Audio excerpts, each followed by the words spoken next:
Bismillahirrahmanirrahim. Assalamualaikum warahmatullahi wabarakatuh. Innal hamdalillah nahmaduhu wa nasta'inuhu wa nastaghfiruh wa na'udzu billahi min syururi anfusina wa min sayyiati a'malina. May yahdihillahu fala mudilla lahu wa may yudlil fala hadiya lahu. Asyhadu an la ilaha illallah wahdahu la syarika lahu wa asyhadu anna Muhammadan abduhu wa rasuluh. Ya ayyuhalladzina amanu taqullaha haqqa tuqatih wa la tamutunna illa wa antum muslimun. Ya ayyuhan nasu taqu rabbakumul ladzi khalaqakum min nafsin wahidah wa khalaqa minha zawjaha wa batha minhuma rijalan katsiran wa nisaa'a wa taqullaha alladzi tasaaluna bihi wal arham innallaha kana 'alaikum raqiba. Ya ayyuhalladzina amanu taqullaha wa qulu qawlan sadida يصلح لكم أعمالكم ويغفر لكم ذنوبكم ومن يطع الله ورسوله فقد فاز فوزا عظيما. أما بعد فإن أصدق الحديث كتاب الله وخير الهدى هدى محمد صلى الله عليه وسلم وشر الأمور محدثاتها وكل محدثة بدعة وكل بدعة ضلالة وكل ضلالة في النار. Allahumma fasalli wa sallim ala hadzal nabil karim wa ala alihi wa sahbihi wa sallam. Ikhwatal Islam, a'azakumullah, para hadirin dan hadirat jamaah salat zuhur yang dimuliakan Allah tabaraka wa taala. Alhamdulillah, puji syukur kita panjatkan pada Allah tabaraka wa taala, tentunya dengan qudrah dan iradahnya. Kesempatan siang hari ini kembali kita bisa duduk dan berkumpul bersama di dalam majlis ilmu ini dalam keadaan sehat wal afiyah. InsyaAllah kita akan melanjutkan pelajaran dan kajian kita dari kitab Syama'il Muhammadiyah. Mudah-mudahan insyaAllah apa yang akan kita sampaikan pada kesempatan siang hari ini semoga menambah ilmu bagi kita semuanya, yang semoga dengannya kita semakin mengenal kepada agama kita yang mulia, khususnya kita semakin mengenal dan semakin dekat kepada manusia yang paling amat sangat kita cintai di muka bumi ini, yakni baginda Rasulullah sallallahu alaihi wa ala alihi wasallam. Ya, semoga salawat dan salam dan keselamatan untuk beliau hingga hari kiamat. Kemudian juga salawat dan salam tidak lupa kita sampaikan kepada uswah qudwah kita, panutan kita, junjungan kita, tauladan kita, manusia yang paling pantas untuk kita jadikan prioritas, manusia yang paling pantas untuk kita taati, manusia yang paling pantas untuk kita ikuti kepribadiannya, sunnahnya. Beliaulah Rasulullah sallallahu alaihi wasallam. Salawat dan salam juga kita sampaikan kepada seluruh ahlal bait, keluarga besar beliau, istri-istri beliau dan anak-anak keturunan beliau, juga kepada para sahabat dan sahabiyah, tabi'in dan atba'ut tabi'in radhiyallahu ta'ala anhum ajma'in, dan juga kepada seluruh kaum muslimin, kepada orang-orang yang senantiasa istiqamah untuk setia, taat dan patuh dalam rangka ittiba', mengikuti dengan ilmu setiap sunnah-sunnah beliau sallallahu alaihi wasallam di atas hidup dan kehidupan. Semoga Allah Ta'ala menjadikan kita orang-orang yang termasuk di dalamnya. Ikhwatal Islam, a'azakumullah, para hadirin dan hadirat jamaah yang dimuliakan Allah Tabaraka wa Ta'ala, melanjutkan kembali ya, hari ini masuk ke dalam bab yang keempat, ya, masuk ke dalam bab yang keempat. Dalam bab yang keempat ini berkaitan dengan ya, cara merawat rambutnya Rasulullah sallallahu alaihi wasallam ataupun perawatan rambutnya Rasulullah sallallahu alaihi wasallam. Ya, setelah pada pertemuan yang lalu kita sudah sampaikan hadis-hadis yang berbicara dan menjelaskan, menggambarkan tentang panjangnya rambutnya Rasulullah sallallahu alaihi wasallam, di mana kemarin kita telah sebutkan hadis-hadisnya. Panjang rambutnya Rasulullah sallallahu alaihi wasallam ya sampai pertengahan daun telinganya atau lebih panjang dari itu, antara ya bawah telinganya sampai bahunya, ada pertengahan Kemudian juga ada hadis yang menyebutkan sampai menempel pada bahunya. Panjang rambutnya Rasulullah sallallahu alaihi wasallam dan rambutnya dibiarkan terjuntai, ya. Maka Nabi pun sallallahu alaihi wasallam juga orang yang memperhatikan kerapihan, keindahan. Ya, Nabi pun juga sallallahu alaihi wasallam memperhatikan bagaimana rambutnya tersisir, tertata dengan rapih. Walaupun kemarin sudah kita sebutkan menata rambut, merapihkan rambut, ya, adalah contoh dari Rasulullah sallallahu alaihi wasallam. Akan tetapi Nabi sallallahu alaihi wasallam melarang bagi kita terlampau berlebih-lebihan. Ya, karena ada juga sebahagian laki-laki, Pak, yang sama tatanan rambut saja terlalu apa? Ya, terlalu berlebih-lebihan gitu, Pak. Nggak boleh rambutnya itu salah sedikit. Ya, maunya sedikit-sedikit berkaca, dirapihkan lagi rambutnya, disisir lagi rambutnya. Nabi SAW pun mengajarkan kepada kita kerapihan, keindahan. Naam. Akan tetapi bukan berarti prioritasnya di situ. Karena ada orang yang sedikit-sedikit khawatir dengan tatanan rambutnya. Emangnya kenapa, Pak? Ya, takut hilang gitu ketampanannya? Tidak. Ya, maka ya merapihkan rambut, ya, menyisir rambut, bahkan memakai wangi-wangian untuk rambut seperti minyak rambut dan sebagainya, itu boleh, dan itu pun seluruhnya dilakukan oleh Rasulullah sallallahu alaihi wasallam. Akan tetapi sekali lagi jangan berlebih-lebihan di dalam hal itu sehingga menghabiskan waktu hanya untuk berdandan, merapihkan penampilan. Ya, itu penting, penampilan, kerapihan penting. Karena ada sebahagian kaum muslimin mungkin, Pak, yang menurut ana terhadap penampilan itu kurang begitu mementingkan gitu. Ya, mengamalkan sunnah iya di atas kehidupan ini, akan tetapi juga kerapihan, keindahan tentu insya Allah juga itu ya tidak boleh ditinggalkan. Itu juga menjadi prioritas. Ya, maka tentu lihatlah bagaimana Nabi SAW mengajarkan kepada kita. Maka Nabi berada di antara pertengahannya, menjaga keindahan, kerapihan, akan tetapi tidak berlebih-lebihan. Nabi selalu memposisikan dirinya di pertengahan. Ya, maka kita pun juga harus seperti itu.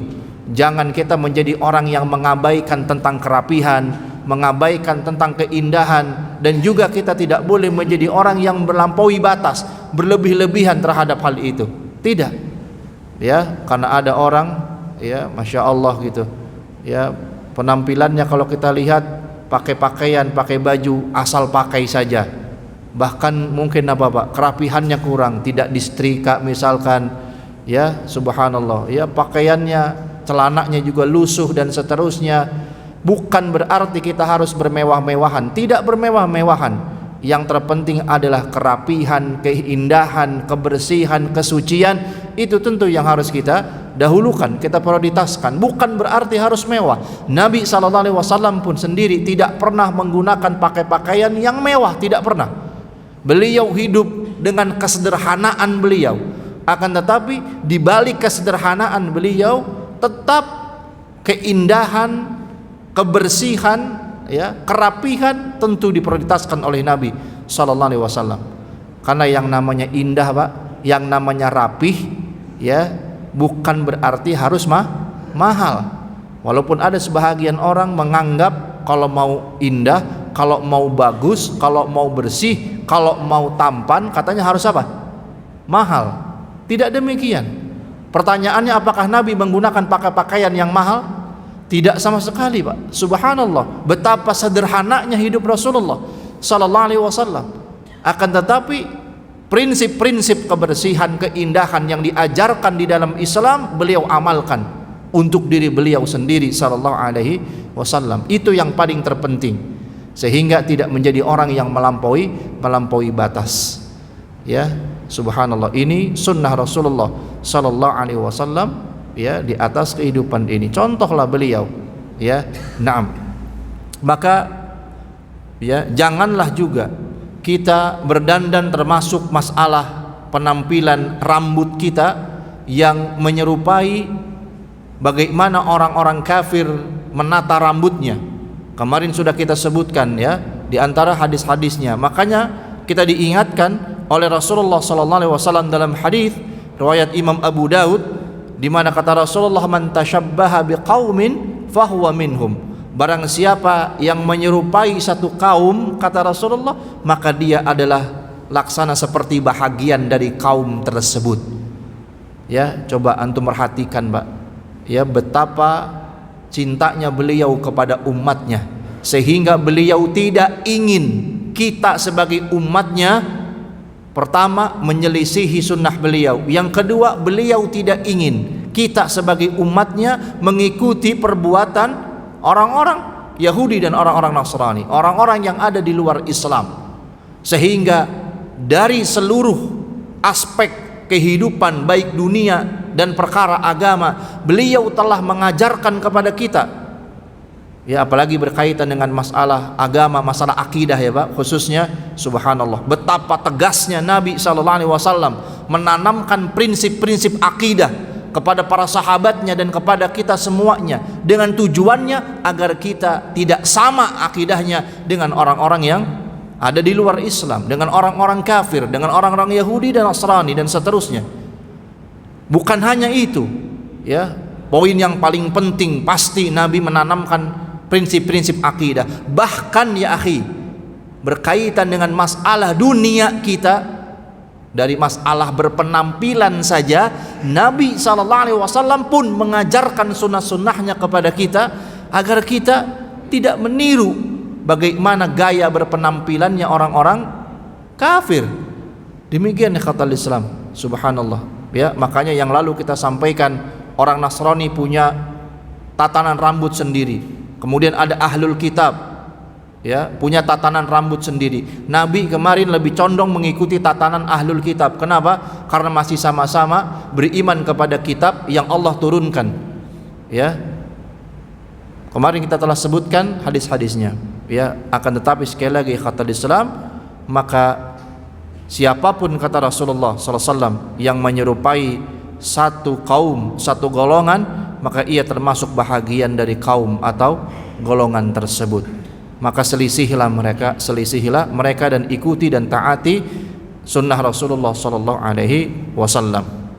Begitupun Nabi SAW mengingatkan kepada kita dalam hadis yang sahih dikeluarkan oleh Imam Bukhari, ya, la'ana Rasulullah SAW al-mutasyabbihina minar rijal bin nisa wal mutasyabbihati minan nisa bir rijal. Rasulullah SAW melaknat al-mutasyabbihina minar rijali bin nisa, kelompok laki-laki, kaum laki-laki yang menyerupai kaum perempuan.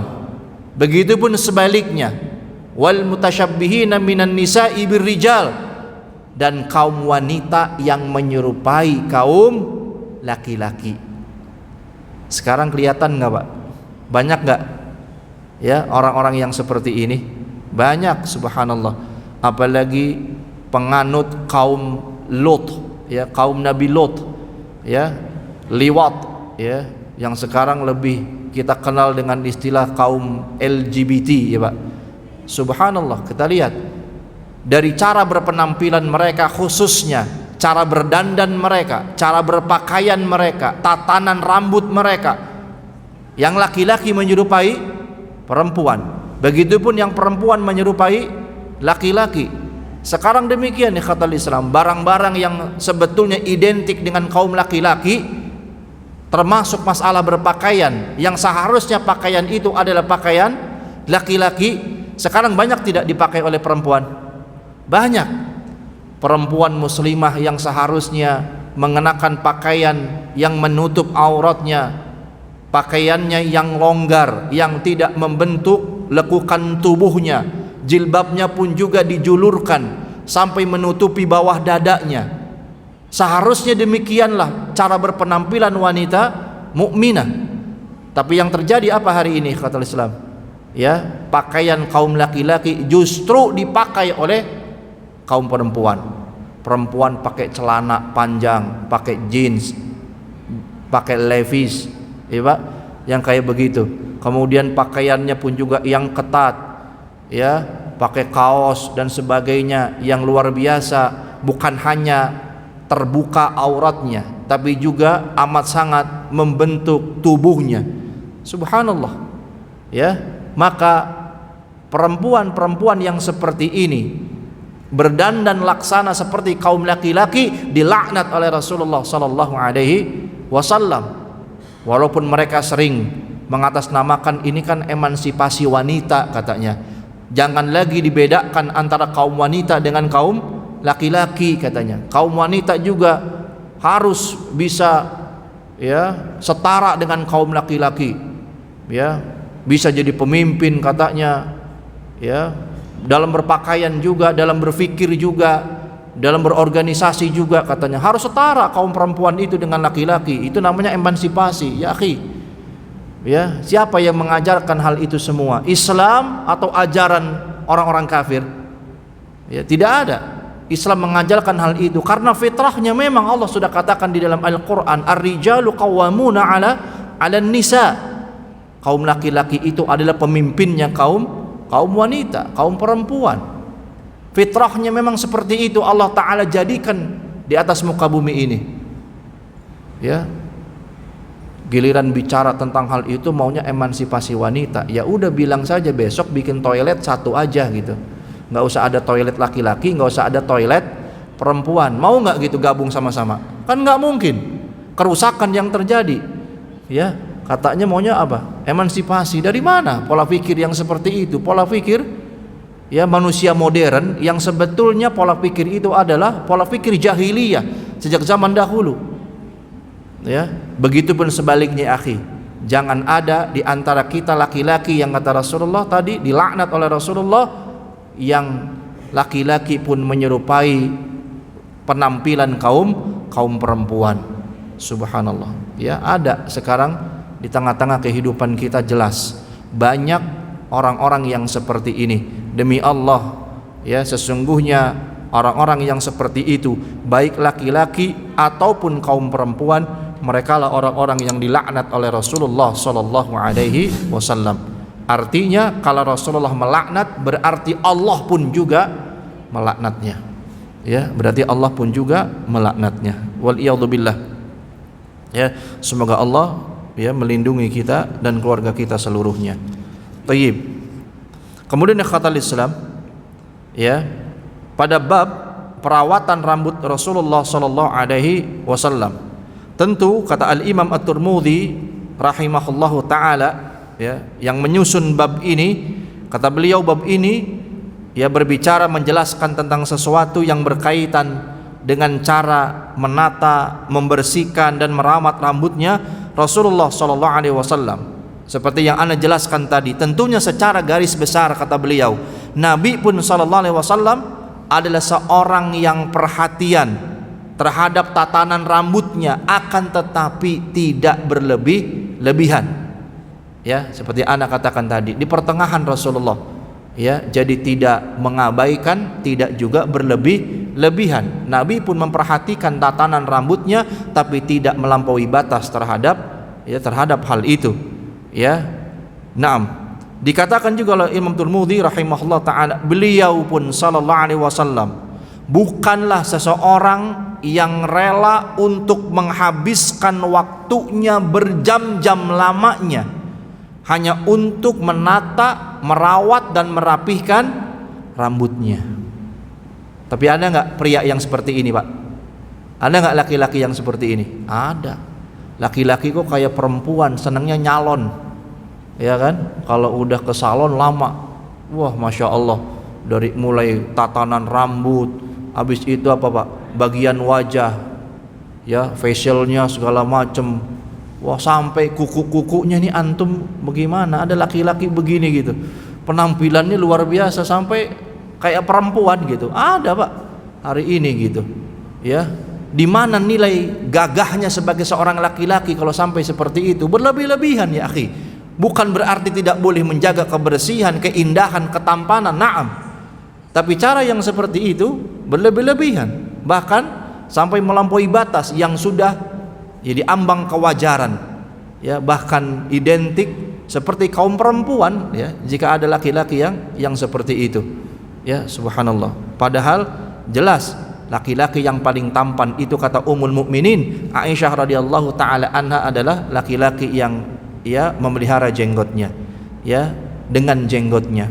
Laki-laki yang paling tampan kata Ummul Mukminin Aisyah radhiyallahu taala anha adalah yakni yang berjenggot, Pak.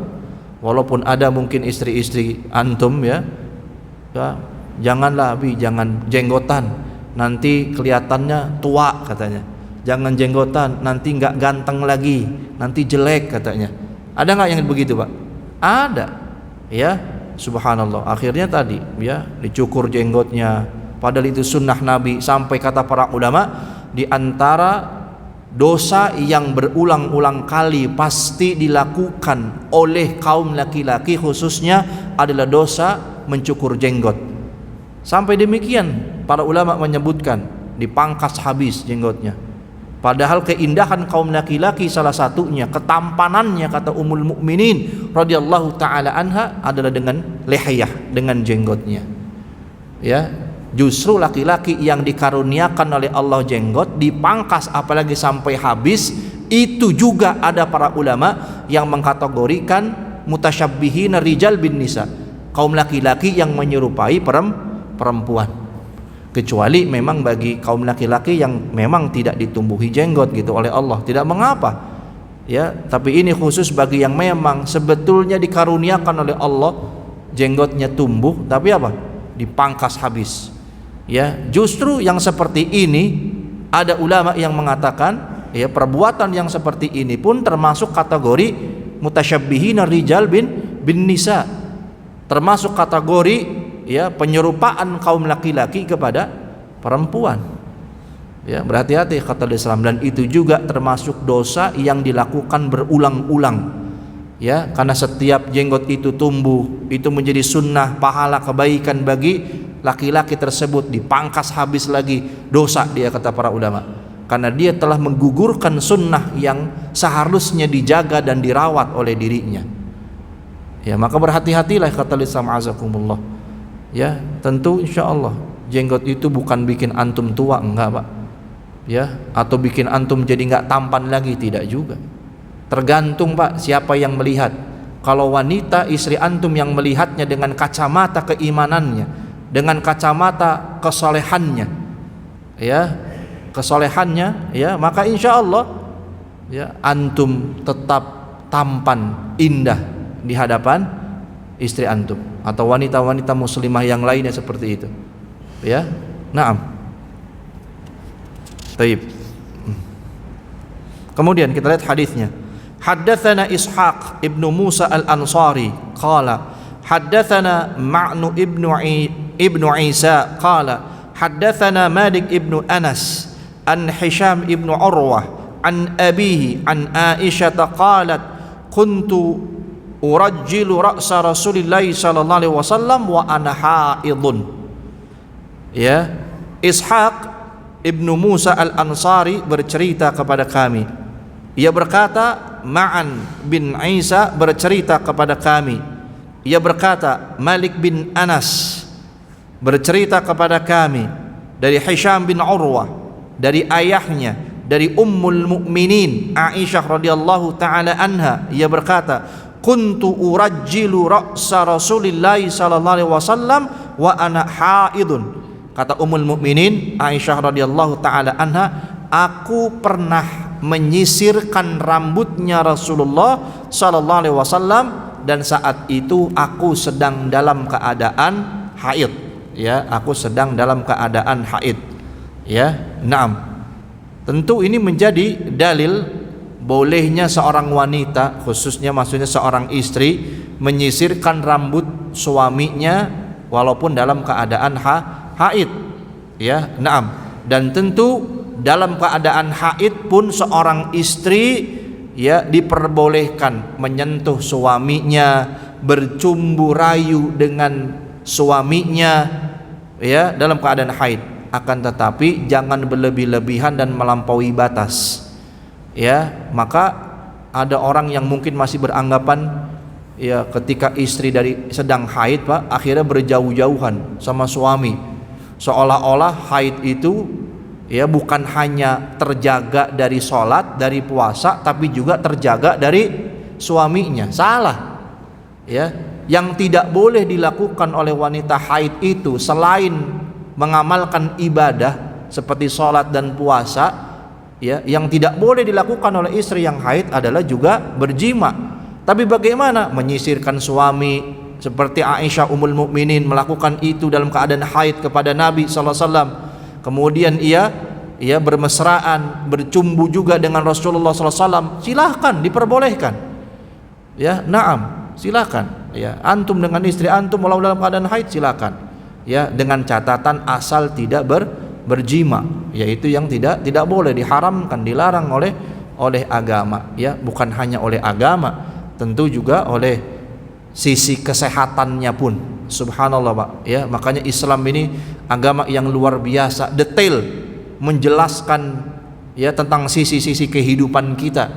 Ya, termasuk masalah perkara itu. Karena dahulu orang-orang jahiliyah, Pak, ya, suka menggauli istri mereka walau dalam keadaan haid. Bahkan mereka juga menggauli istri mereka dari jalan belakang melalui duburnya. Subhanallah. Dulu orang-orang jahiliyah itu seperti itu, Pak, kepada istri-istri mereka. Karena bagi mereka itu istri, ya, layaknya bagaikan budak. Layaknya bagaikan budak. Hanya dijadikan sebagai pemuas syahwat, nafsu bagi mereka, udah. Demikian, makanya mereka memperlakukan istri-istri mereka, orang-orang zaman jahiliyah dahulu, ya sudah, kayak binatang jadinya, Pak, ya. Kadang lagi haid tetap menggauli istri mereka dari jalan belakang. Yang tatkala Islam datang, subhanallah, semua ya dibersihkan kejahiliahan itu oleh Nabi sallallahu alaihi wasallam. Ya. Naam, luar biasa. Silakan tanya sama ahli kesehatan mana yang menyatakan boleh menggauli istri lagi haid, atau ahli kesehatan mana, pakar kedokteran mana yang membolehkan menggauli istri dari jalan belakang, dari duburnya. Yang mana? Tidak ada. Semua sepakat, ahli kesehatan pun, tenaga medis pun semua, ya, bahwa itu adalah kekejian yang kotor, yang hina. Dan Islam, ya, sudah menjelaskan hal itu lebih dulu kepada umat manusia. Subhanallah, inilah agama yang subhanallah, ya, yang kita amat sangat bersyukur, Pak. Alhamdulillah an hadani lil Islam. Segala puji bagi Allah yang telah memberikan hidayah kepada kita berada di atas jalan Islam. Ya, lebih baik kita kehilangan dunia ini, Pak. Lebih baik kita kehilangan apapun yang paling berharga yang pernah kita miliki demi Allah, asal jangan kita kehilangan Islam. Asal jangan kita kehilangan Islam, hidayah yang ada di dalam hati kita yang Allah berikan kepada kita saat ini, dan insya Allah sampai kita mati. Ya, makanya berdoa kepada Allah, Rabbana la tuzigh qulubana ba'da idh hadaitana wa hab lana min ladunka rahmah innaka antal wahhab. Rabbana la tuzigh qulubana, ya Allah, jangan kau goyangkan lagi hati kami, ba'da idh hadaitana, setelah kau berikan hidayah kepada kami, ya Allah. Ini doa salah satunya, minta kepada Allah agar Allah menjaga hidayah yang ada di dalam hati kita, agar tidak mencabut hidayah yang ada di dalam hati kita. Ya, subhanallah. Sekali lagi, lebih baik ya kita kehilangan dunia dengan keindahannya ini, atau apapun yang paling berharga yang ada pada diri kita, apapun itu, asal jangan kita kehilangan hidayah, asal jangan kita kehilangan Islam, ya, dari dalam diri kita. Ya, mintalah kepada Allah Subhanahu wa taala agar Allah menjaga hidayah yang sudah Allah tanamkan, berikan kepada kita. Naam. Satu hadis lagi.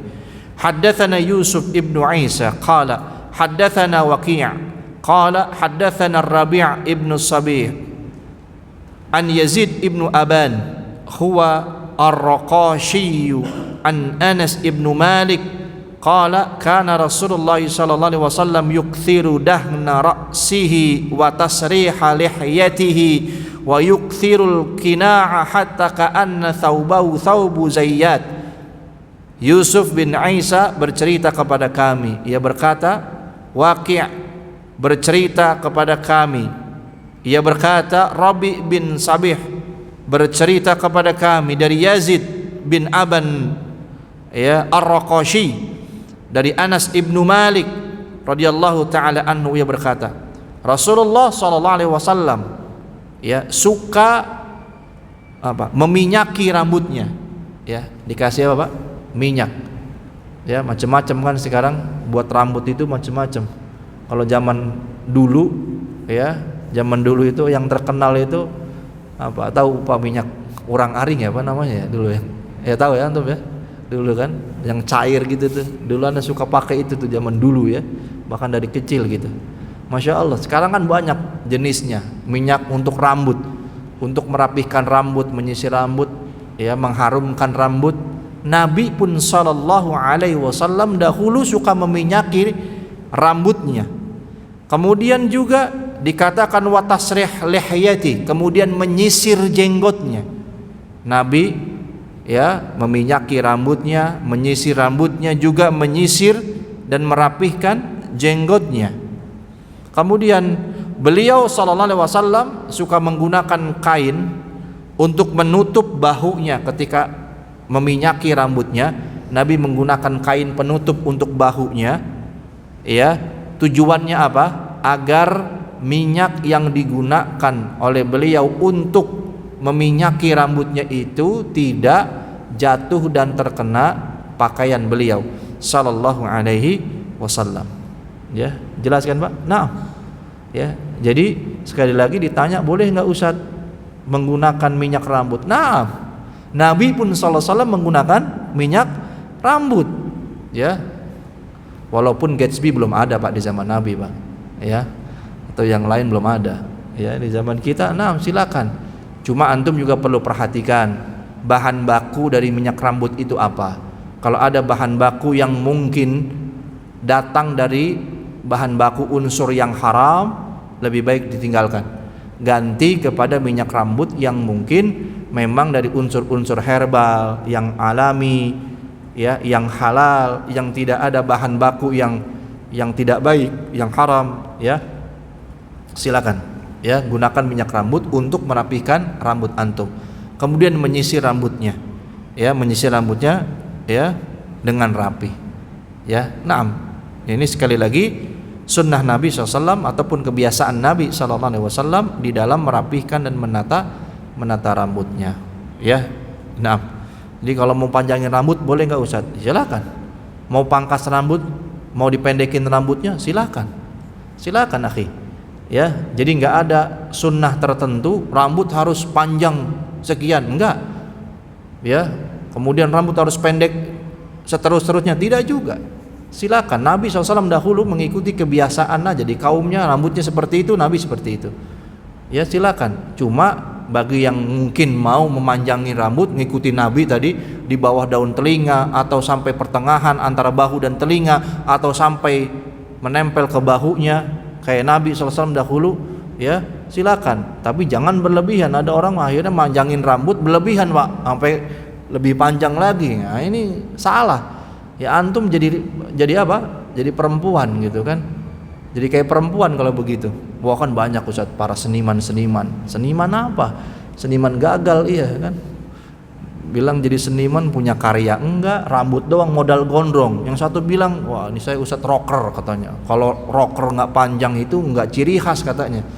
Ngapain antum? Bukannya jadi benar, malah yang seperti itu boleh jadi kata para ulama justru menyerupai kaum perempuan. Nggak ada. Nabi SAW rambutnya sampai segondrong panjang melebihi bahunya tuh nggak ada. Paling panjang sampai mana? Bahu. Lebih panjang lagi menyerupai perempuan. Banyak laki-laki kan begitu, dikunci rambutnya panjang, diikat, begitu mau sholat ribet, kunci rambut dulu. Ini ingatkan nggak boleh yang seperti ini, dilarang. Biarkan rambut itu terurai Pak. Justru yang mengunci rambut ketika sholat itu salah. Salah mengunci rambut. Belum lagi ketika sujud gimana Pak? Karena rambutnya panjang ribet gini kan, narik rambut dulu biar dia bisa sujud. Ini juga kesalahan. Kalau antum nggak pakai peci misalnya, Ya, kalaupun rambut panjangnya sudah biarkan saja, kata Nabi, biarkan rambutmu terurai. Ya. Lalu nutupin jidat ketika sujud tidak mengapa. Ya, tidak mengapa. Ya. Makanya kalau mau rapi pakai apa? Pakai kopiah. Kopiah ini bukan rukun sholat, Pak, bukan wajib sholat, bukan juga sunnah sholat, enggak. Kopiah ini, peci ini hanya apa? Ya, ciri khas saja, identitas saja. Saya tanya sama antum, orang Yahudi pakai peci nggak? Pakai, walaupun makanya tengah-tengah doang sini nih. Ya, makanya antum kalau pakai peci yang bener, jangan di tengah-tengah doang begini gitu. Rambutnya masih kelihatan gitu. Nah itu mirip orang apa? Orang Yahudi kan? Pakai peci juga, kan gitu. Makanya pakai peci yang bener, blek gitu kan. Ciri khas orang Islam. Peci itu ciri khas. Makanya jenisnya banyak. Di Indonesia aja masya Allah ada peci yang hitam kayak gini nih antum nih kan. Disebutnya peci nasional, ya kan? Ada peci dari macam-macam, orang Sunda punya, orang Makassar ada ciri khasnya, macam-macam, orang Padang punya, ya hampir seluruh provinsi di kita punya ciri khas. Bikin pecinya begini, ya kan? Boleh atau tidak? Boleh, ya, karena itu bukan termasuk bahagian dari agama yang memang ada ketetapan dalilnya, ya. Silakan mau antum model yang seperti apa yang antum suka, silakan. Bahkan ada yang sampai panjangnya sampai ke atas begini Pak pecinya tuh Pak. Ya kan? Ada kan? Ada kayak apa sufi-sufi itu panjang, bajunya gombrang sekali. Kalau ibadah berdoa muter ya Pak. Oh, muter-muter gitu kan. Ditanya kenapa antum begitu? Lagi doa Ustaz. Semakin muter, semakin pusing, semakin dekat sama Allah katanya. Ya. Udah makin dekat sama Allah mabok gitu. Kalau muter-muter muntah-muntah dia kan. Ya, ada orang begitu Pak, masya Allah. Nah, ini berlebih-lebihan juga dalam beribadah. Artinya selama hal-hal itu bukan termasuk ke dalam perkara-perkara kaitannya dengan kaifiyah ibadah dan seterusnya, di luar hal itu ya hanya menjadi sarana saja, silakan. Ya, peci ini sebagai sarana saja. Ya, untuk keindahan, ya, identitas dan seterusnya. Nah, mudah-mudahan bermanfaat yang kita sampaikan hari ini. Ya, insyaallah kita sambung pada pertemuan yang berikutnya. Jazakumullahu khairan wa ahsanal jaza. Subhanakallahumma bihamdika asyhadu an la ilaha illa anta astaghfiruka wa atubu ilaik. Hadanallahu wa iyyakum ajma'in. Assalamualaikum warahmatullahi wabarakatuh.